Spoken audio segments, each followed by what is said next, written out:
నీతిమంతులు ఖర్జూర వృక్షం వలె ఉంటారంట. ఏంటి ఖర్జూర వృక్షం? తుఫాను వచ్చినా కూడా వంగిపోతుందేమో కానీ విరగొట్టలేని వృక్షం ఈ వృక్షం. It is built to sustain winds. మరి ఆ గాలులను తట్టుకోగలిగిన శక్తి దానిలో ఉన్నది. వరదలు వచ్చినా, వానలు వచ్చినా, తుఫాన్లు వచ్చినా అన్ని కొట్టుకుపోయినా మీరు చూడండి, ఖర్జూర వృక్షం వంగిపోతుందేమో కానీ అక్కడి నుంచి కదలదు. ఈరోజు నేను కదిల్చడానికి సమస్తమైన ప్రయత్నం చేస్తుండొచ్చు.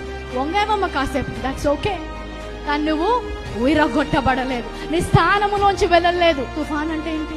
ఈ లోకంలో ఉన్న శ్రమలు, ఈ లోకంలో ఉన్న ఒత్తిడి, ఈ లోకంలో ఎలాంటి జరిగినా కూడా ఈ ప్రత్యక్ష జ్ఞానము నాకు ఇవ్వబడింది.